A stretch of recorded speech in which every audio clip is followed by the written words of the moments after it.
Haleluya.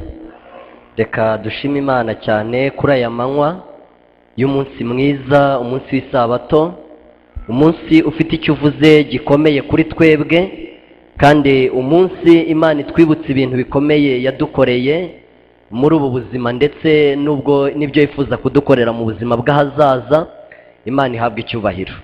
Kuri aya manywa rero ndanabashuhuje mu izina rya Yesu, mbifuriza isabato nziza. Nk'uko babibabwiye, nitwa Nzaramba Emmanuel, ndi umwizera mu itorero rya Nyabisindu. Nejejwe no kuba hano kandi nshimira Imana kuko ariyo ubwo yabishatse, kuko itabihagaritse kandi yari bifitiye ubushobozi. Ibyo mbifata nk'ikimenyetso cy'uko Imana yabyemeye kandi ikabishyiraho ikimenyetso. Mu mwanya rero ngiye kumara mutoya mvuga ijambo ry'Imana, reka mpombeke amaso yanjye namwe mbasabe kwicisha bugufi mu mitima maze dusenge. Uri Imana nziza, uri Imana y'igitinyiro, abamarayika bipfuka mu maso bakubarara imbere yawe ngo bakuramye, kandi natwe turi imbere yawe twicishije bugufi mu mitima, turagusabye ngo utwakire. Impamvu iyo ariyo yose, yaba ikomoka kuri twebwe cyangwa kuri Satani, yatera Imana kutatwishimira ikurweho, ahubwo umwanya mwiza w'ingenzi tugezemo, umuntu wese umumenera ibanga ry'icyo yakora ngo azahabwe ubugingo. Uturinde ko ibyiza twakoze twazabisoresha kubura aho tugana, ahubwo inzira zikigendwa ibintu bigishoboka, umuntu wese umubwirire mu mutima we icyo umushakaho, kandi amatwi yacu yumva nabi akumvirana, turagusabye ngo yatere kumva, maze twumvise ibyaduhesha ubugingo kandi tukabigenderamo, ukatugwizamo abakizwa, ukatugabanyamo abarimbuka, maze dushima izina ryawe. Mu mitima yacu rero duciye bugufi, kandi umwanya ugukwiriye turawuguhaye, utugenze nk'uko ushaka, tubisabye mu izina rya Yesu, amen. Isomo ngiye kuvugana namwe ni ririya badusomeye mu isomo ry'urufunguzo, niryo tugiye kureba neza icyo rivuga. Icyo nzi gusa nanababwira nuko ari rimwe mu masomo ari muri Matayo 24, ahavuga ibimenyetso byo kugaruka kwa Yesu. Ariko ubu bwo tugiye kureba icyigisho gifite umutwe uvuga ngo ikimenyetso simusiga. Ibimenyetso bishobora kuba byinshi, hari n'ibyo Yesu yagiye avuga akavuga ati ibyo ngibyo imperuka izaba itaragera. Ariko kiriya kimenyetso twasomye cyo kiravuga ngo nuko nimubona ibyo bintu bibaye byose, muzamenye yuko ari hafi ndetse ageze ku rugi. Iyo umuntu ageze ku rugi aza, mpamya yuko rwose aba yaje ageze aho agomba kugera. Ni nayo mpamvu tukita ikimenyetso simusiga. Niryo somo rero tugiye kureba neza kandi tugiye gusesengura ngo umuntu wese aryumve mu gaciro karyo kandi uburemere bwaryo aburihe, kugira ngo twe kuryumva gusa, ahubwo rihinduke ubuzima bwacu kandi ridutere kumenya ko isi igeze ku musozo, ngo niba twumva kwitegura bitureba, twitegure bigishoboka, tuzagira amaherezo meza. Reka mbanze ndisubiremo maze tuze turebe neza icyo rivuga. Murebere ni Matayo 24 umurongo wa 32, turasoma n'umurongo wa 33.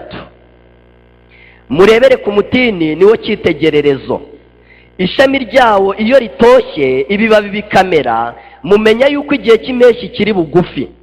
Nuko namwe nimubona ibyo byose, muzamenye yuko ari hafi kandi ageze ku rugi. Ibintu tuzareba kugira ngo tumenye yuko uzageze hafi ntabwo ari kimwe, ahubwo ni bibiri.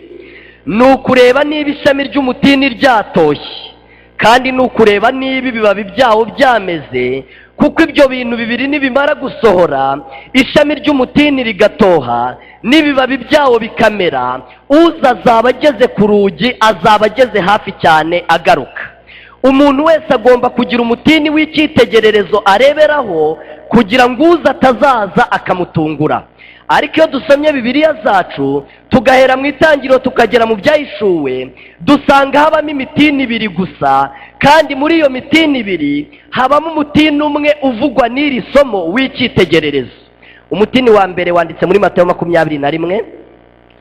Tugiye kureba umutini w'icyitegererezo ngo hato tutazatungurwa, hato uzaza atazagera ku rugi tutabizi, hato tutazasanga ibyo twabwiye abandi natwe bidusohoreyeho, kubera ko twananiwe kurebera ku mutini kandi ari wo cyitegererezo. Matayo igice cya 21 umurongo wa 18 haravuga ngo Yesu avuma igiti cyitwa umutini. Uyu niwo mutini wa mbere wanditse muri Bibiliya. Iyo murebye ku mutwe w'iri somo mubona yuko uyu mutini unaboneka muri Mariko igice cya 11 umurongo wa 12 kugeza 14 n'umurongo wa 19 kugeza 24. Iyi mitini ibiri, uwo muri Matayo n'uwo muri Mariko, ni umutini umwe. Icyakora muri iri somo bavuga yuko uwo mutini Yesu yawuvumye ukuma, ariko muri Mariko haravuga ngo nuko bukeye abigishwa bahaciye babona wumye, babwira Yesu bati mbese wahereye koko wuma? Ariko reka twumve amateka y'umutini wa mbere wanditse muri Bibiliya. Kandi muri Bibiliya kuva mu itangiro kugera mu byahishuwe habamo imitini ibiri gusa. Muri iyo mitini ibiri habamo umwe w'icyitegererezo wo kureba yuko ishami ryatoshye, wo kureba yuko ibibabi byameze, kuko ibyo bintu bibiri nibibaho uza azaba ageze ku rugi agaruka. Umurongo wa 18 w'icyo gice cya 21, bukeye bwaho mu gitondo kare asubira mu murwa arasonza, abona umutini iruhande rw'inzira, arawegera asanga utariho imbuto keretse ibibabi gusa. Arawubwira ati ntukere imbuto iteka ryose. Muri ako kanya uruma. Uyu yaravumye uruma. Muri Mariko bavuga yuko abigishwa bahaciye bukeye basanga wumye. Umutini wa kabiri wanditse muri Luka igice cya 13 utandukanye n'uriye. Luka igice cya 13 umurongo wa 6 bavuga umutini wa kabiri, kandi muri iyo mitini ibiri habamo umwe w'icyitegererezo. Umurongo wa 6, umugani w'umutini warumbye. Iri somo ryo muri Luka nta handi hantu riboneka muri Bibiliya. Niyo usomye ku mutwe w'iri somo ubona yuko atari uriya mutini tumaze gusoma. Nta nubwo berekana ahandi hantu uyu mutini ushobora kuboneka muri Bibiliya. Uyu mutini tugiye gusoma wanditse muri Luka gusa. Reka twumve ibyawo. Kandi abacira uyu mugani ati, hariho umuntu wateye umutini mu ruzabibu rwe, bukeye araza ushakaho imbuto arazibura. Abwira umuhinzi ati, dore none uyu ni umwaka wa 3 nza gushaka imbuto kuri uyu mutini sinzibone. Uwuce. Urakomeza iki kunyunyuriza ubutaka? Nawe aramusubiza ati, databuja uwureke uyu mwaka nawo nkuhingire nkufumbire, ahari hanyuma wakwera imbuto, icyakora nutera uzawuce. Ngiyi mitini biba muri Bibiliya, kandi iyi mitini iteye ubwoba. Iyi mitini ifite ikintu kimwe ihuriyeho, ikaba ifite n'ikintu kimwe itandukaniyeho. Iyi mitini yose ntabwo yeza imbuto, ariko iyi mitini itandukaniye ku maherezo. Mu gihe umwe wari ubuze imbuto waravumwe uruma, ariko undi mutini umuhinzi yawusabiye imbabazi warihanganiwe. Umutini wavumwe ukuma uvuga ishyanga ry'Abayuda. Kuma k'uyu mutini kwabaye muri 34 niho Yesu yawegereye. Uyu mutini wakundaga kugaragaza ibibabi ugashuka abantu yuko buri ufite n'imbuto. Ni Yesu wenyine watahuye yuko ibyo bibabi ntacyo bishushanya. Nawe byamusabye kuwegera, maze arawegera. Umutini ni igiti kitagaragaza imbuto, ahubwo abantu babwirwa nuko umutini wumye kuko babonye ibibabi. Ibibabi uyu mutini wari ufite bivuga ibikorwa bigaragara inyuma, kuko iyo umuyuda nyawe yajyaga ari mu isoko isaha yo gusenga ikagera, yarapfukamaga agasenga, abantu bose bakabanza bagaceceka agasenga. Uwo muyuda yagiraga uko yitanga rwose. Yaba agiye gufasha umuntu akaba afite ihembe mu mufuka, akabanza akarivuza, yabona abantu bose bahindukiye agafata n'ubufasha agafasha uwo agomba gufasha. Umuyuda nyawe yiyirizaga ubusa 2 mu cyumweru nk'uko muzi umufarisayo yabivuze, kandi umuyuda yatangaga 1/10 kugeza n'ubwo atanga ikisogi na nyirasogereza. Ariko Yesu yarebye niba ibyo bintu bifite urubuto byeraho ararubura. Iyo umuroma yabonaga umuyuda yaravugaga ati aba bantu si gusa bashobora kuba bazi Imana. Abandi bose bari bazi ko iki giti gifite imbuto. Yesu niwe wavumbuye ko icyo giti kidafite imbuto, kandi nawe byamusabye kucyegera. Uyu mutini rero wumye muri 34 ari ugereranywa n'ishyanga ry'Abayuda, ari imbabazi zavuyeho zigahindukira abanyamahanga. Ibyabo byararangiye, ariko hari umutini wa kabiri wihanganiwe uvuga bicaye mu iri teraniro. Abicaye mu iri teraniro bagereranywa n'umutini wihanganiwe. Uwo muhinzi ahora asabira imbabazi, akavuga ibyo agiye kongera kuwukorera, ati wihanganire uyu mwaka nzongera nkuhingire kandi nzongera nkufumbire, ahari nta wamenya uwo mutini ushobora kuzera. Uyu muhinzi ahagaze mu cyimbo cya Kristo, niwe winginga Imana Data wa twese, akavuga izina rya buri wese mu bicaye aha no mu bicaye ahandi, akavuga ibintu agiye kumukorera nubwo ibyakozwe byari bihagije ko umutini wakagombye kuba wareze, ariko aravuga tumva Data ihangane, ngiye kuzakora ibi n'ibi, umubwiriza azaziremera kandi ibi ngibi bizakorwa abantu babireba, nta wamenya ahari uyu mutini ushobora kuzera. Icyakora ibi bintu nibyongera gukorwa bikagaragara ko uyu mutini uteze, uzawuce ntacyo uzaba ukimaze. Njya ngira ubwoba ku mutini wihanganiwe, kuko iherezo ryawo ni ribi kurenza umutini wavumwe ukuma. Uyu mutini wihanganiwe ntabwo Bibiliya igitanga igisubizo niba kwihanganirwa kwawo byaba byaratumye ushyira ukera. Nta nubwo Bibiliya igitanga igisubizo, nta rindi somo muri Bibiliya rivuga amaherezo y'uyu mutini wihanganiwe nyuma yo kwihanganirwa. Impamvu nta maherezo y'umutini uvuga ni uko amaherezo ngewe nawe tuzayatanga. Uba amaherezo kuri uyu mutini wihanganiwe aba ari aha bazayatanga.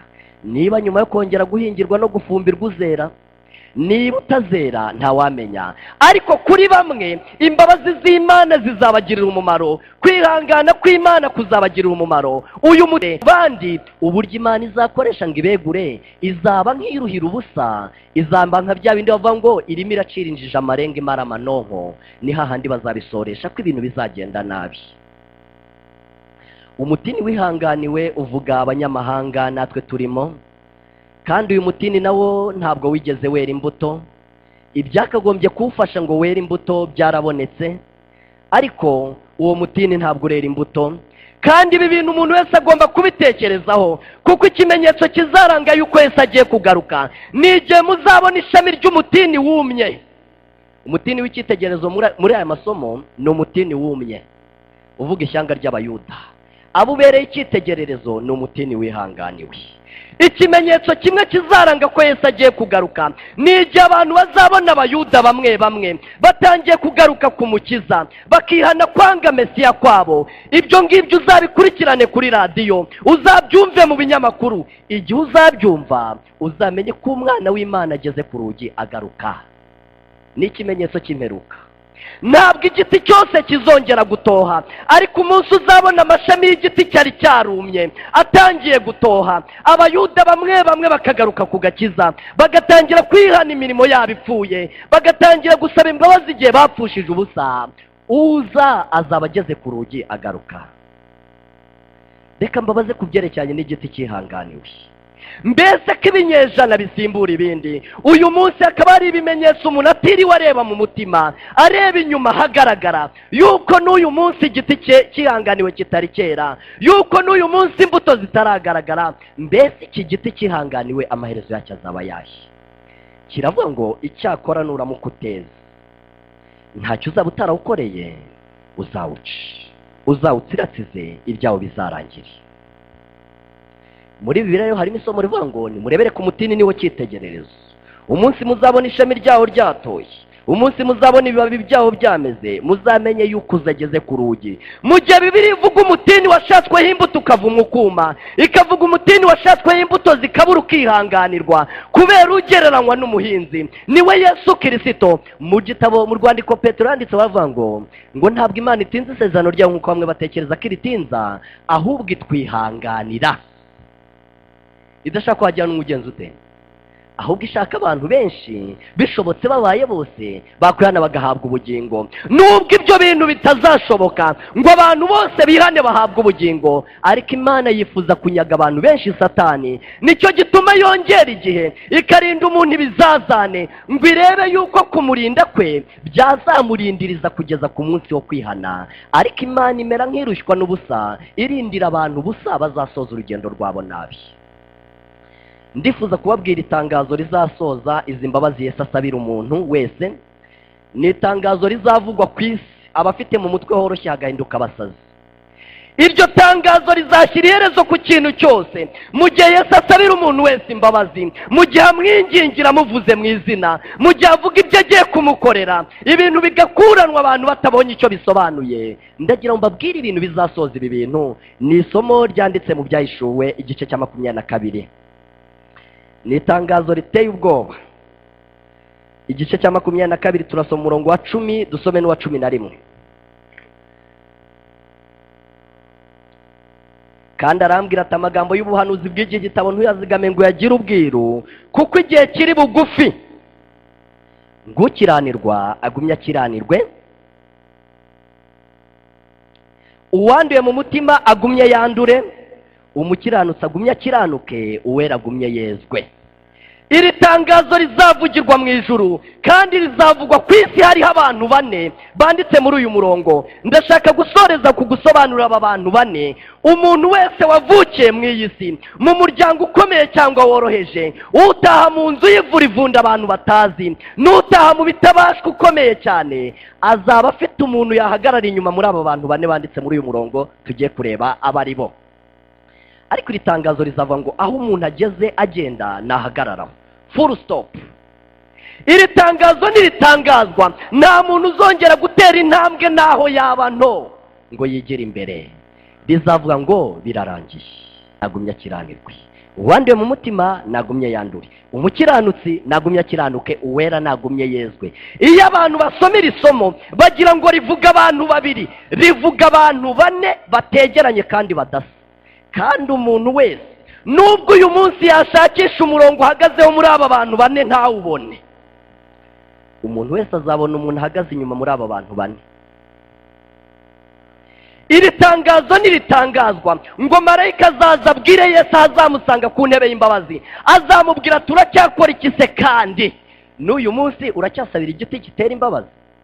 Ubu se ko abera bamaze kubarwa, ko bamaze gushyirwaho ikimenyetso, ibyo byawe Yesu uracyakora iki? Ngo Yesu azaguruka ku ntebe, azamura amaboko, avuga ijwi rirenga ati birarangiye, ngaho ukiranirwa nagumye akiranirwe. Bizaba bidashoboka ko hari imbaraga ishobora gukura umuntu ku murongo w'ukiranirwa ngabo ukiranuka. Igihe Imana izaba yarahaye umuntu wese n'ubufasha izaba yaramugeneye ngo ave kuwo murongo, bizaba bigaragaye ko byabaye imfabusa, kongera guhingirwa ntacyo bizaba byaramumariye. Imana izamubwira ngo ngaho ukiranirwa nagumye akiranirwe, uwanduye mu mutima nagumye yandure, umukiranutsi nagumye akiranuke. Yaba intambwe mu gusubira imbere, yaba intambwe mu gusubira inyuma, nta muntu uzaba akiranuka kuri uyu munsi bizaba bishoboka ko yakiranirwa. Uyu munsi abantu bashobora kuva mu gukiranuka bagasubira mu gukiranirwa, bashobora no kuva mu byaha mu gukiranirwa bakajya mu gukiranuka. Ariko igihe iri tangazo rizatangazwa, rizahagarika icyo bita muvoma zose.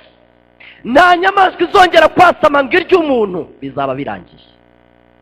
Ubundi iri tangazo iyo ndisomye ubwenge bwanjye buhita bukora cyane, bukorana imbaraga nyinshi.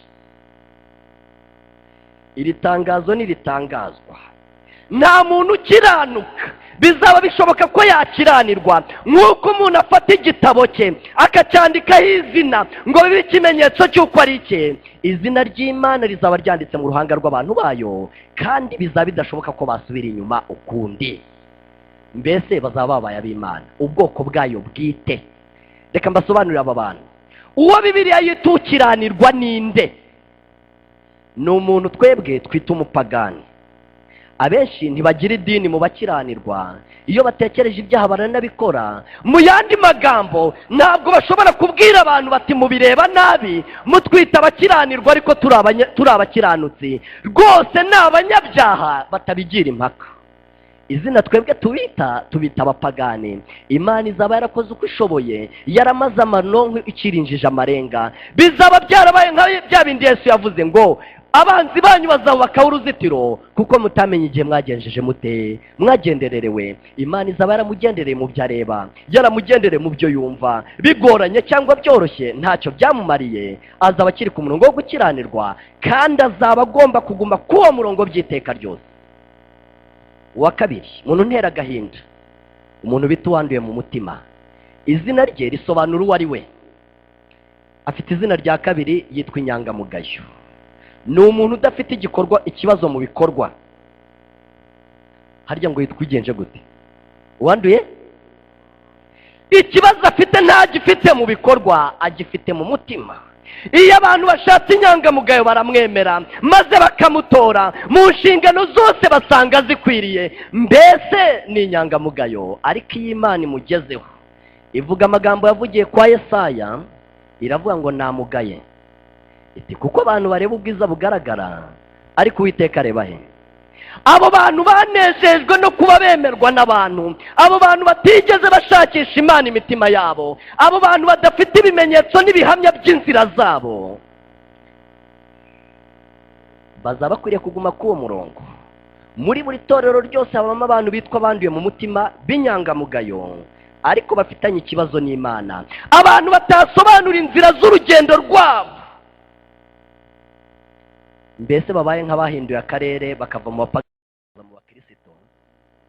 ariko abo bantu nshuti, ibyiza bazaba barakoze n'ibintu byinshi bazaba baratanze bazabisoza nabi, kuko bagize ngo ahari icyo Imana ikeneye ni ibintu byiza. Icyo nababwira kuri aba bantu banduye mu mutima, ni abantu batigeze bihana ngo babarirwe, bakaba batashobora kubitangira ubuhamya. Abo bantu bazaba bafite ikibazo gikomeye kandi kizaba kitagifite igisubizo. Iri tangazo rivuga ngo ngaho wanduye mu mutima nagumye agenza ate? Yandure. Ubu birashoboka ko wanduye mu mutima yava ku uwo murongo mubi akajya ku murongo mwiza. Birashoboka ko ukiranirwa uwo ngo udatinya ibyaha ubikora yava ku murongo mubi akajya ku murongo mwiza. Ariko igihe itangazo rizatangazwa, Yesu igihe cyo gusabira igiti kitera imbabazi kirangiye, marayika avuze yuko byatinze bikomeye, amubaza ati n'ubu uracyasaba imbabazi? Aba bantu bazaba bafite ingorane zikomeye kuko bizaba bidashoboka. Nasomye amagambo arambabaza ngo igihe itangazo rizatangazwa, abantu hari ibintu bibiri bazakora bikomeye. Kimwe muri byo ngo bazasenga kugeza ubwo Yesu azifuza gusubira ku ntebe y'imbabazi ngo abakire. Ngo ariko hazaba harimo hacumba umwotsi, kandi ngo hazumvikana ijwi rivuga ngo byaratinze bikomeye. Icyakora umuja w'Imana ngo igihe yabonaga umwotsi uri mucumba, ngo yabonye Satani ahita yicara ku iyo ntebe, abwira aba bantu ngo ngaho umutima wanyu nujye mu gitereko murababariwe.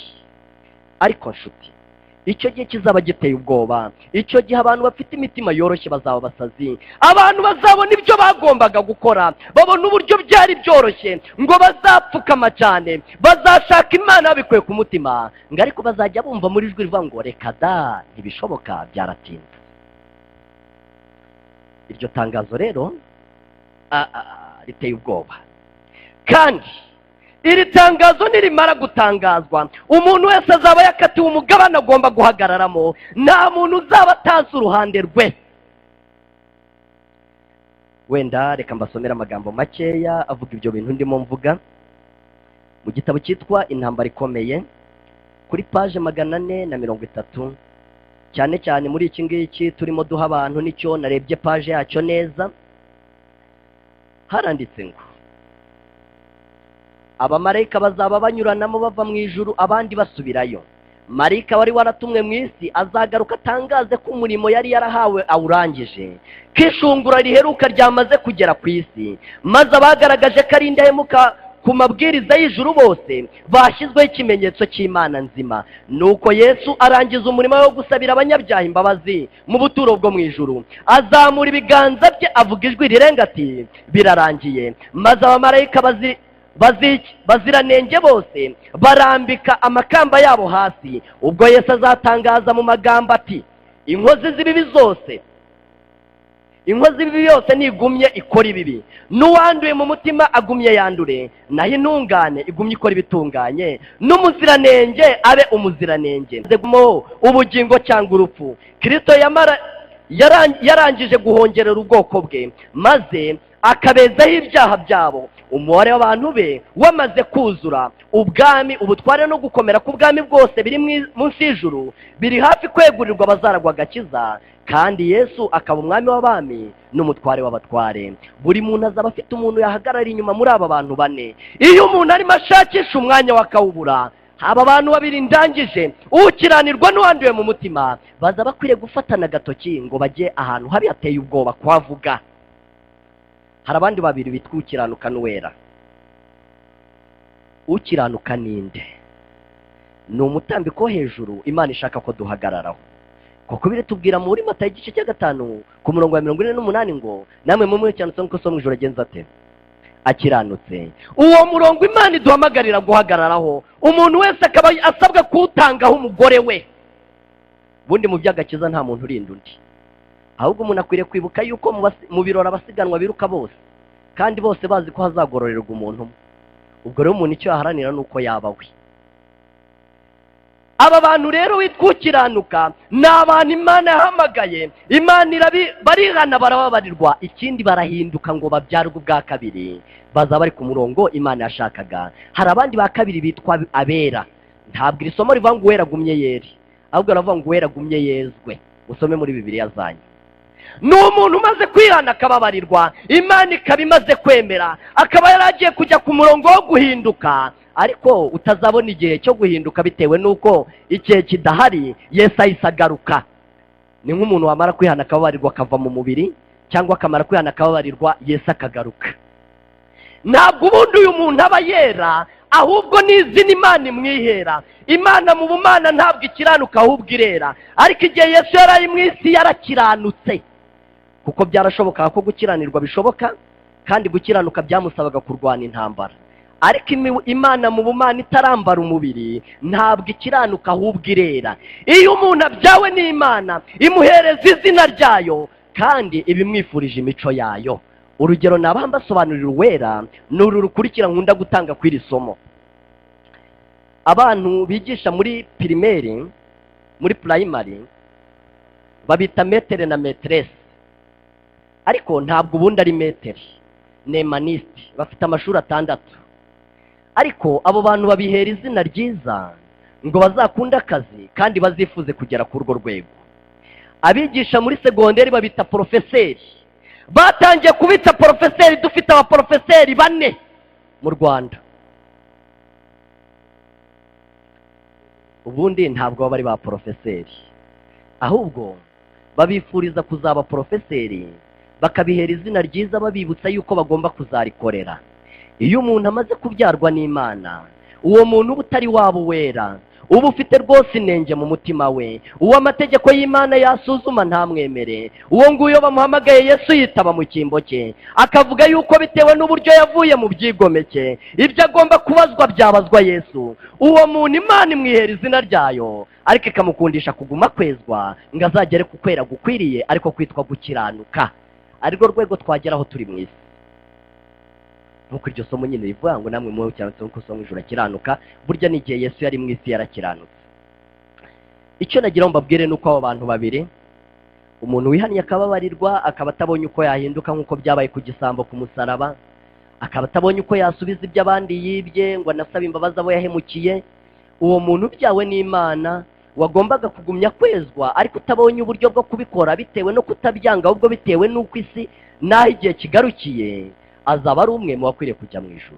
Aba kabiri ni abantu bihannye bakababarirwa, igihe kigakomeza kikiyongera, maze bakagenda batera intambwe bezwa, bava mu gukiranirwa bajya mu gukiranuka, kandi Imana ikagenda ibaguranira ngo bahabwe imico bakwiriye kuba mu ijuru. Imana ibakuramo imirimo ya kamere banduriye kwa Satani, iyisimbuza imbuto z'umwuka. Iyo abantu barimo bashaka ibyo bintu by'imbuto z'umwuka, batarigeze bumva igikorwa cyo kwihana no kubabarirwa mu mitima yabo, baba bameze nk'abantu baza kurwana i Kanani ariko bari butahe mu Egiputa, cyangwa nk'abantu bubaka ikiziriko mu musenyi.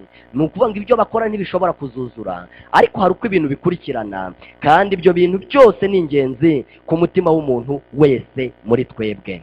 Icyo nagira ngo mvuge ni iki: nuko uyu munsi ntabwo haratangazwa itangazo ko birangiye, ariko uyu munsi nuko Yesu arimo asabira igiti kitera imbabazi, akavuga ko igihe cyahawe cyari gihagije kuba cyareze nk'uko ibyanditswe bivuga, ariko ko n'uyu munsi kitarera. Ariko akabwira Imana ati hangane, nzakura umubwiriza muri Amerika, azahagarara ku ruhimbi rw'i Remera, azavuga ibi n'ibi na biriya, aba bantu nzabakuriraho inkomyi baboneke. Ntawamenya, bashobora kuzera, ariko igihe kizakomeza gutyo kugeza ubwo marayika azavuga ati ubu se kandi uracyakora iki? Uracyasabira se umunyabyaha imbabazi? Ko abera se ubu bamaze kubarwa, ko umuntu wese yagize uruhande ahagararamo, ko bashyizweho ikimenyetso, uracyakora iki? Yesu azarambura amaboko avuge ko birangiye.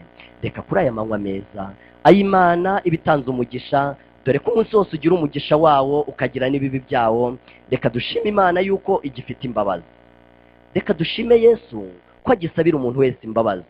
Kandi reka turishime Imana yuko ibintu bitaragera ku iherezo ngo Imana yongere abakizwa kandi igabanya abarimbuka. Wongere umenye neza yuko ufite uruhare mu gakiza kawe, ngo urwo ruhare urusohoze neza, uzagira amaherezo meza mu bwami bw'Imana. Reka mbikwifurize kuri aya manywa, ngo nawe ubyifurize bigutere no kubiharanira, maze njyewe namwe tuzagire umugisha igihe byose bizaba bihinduye bishya.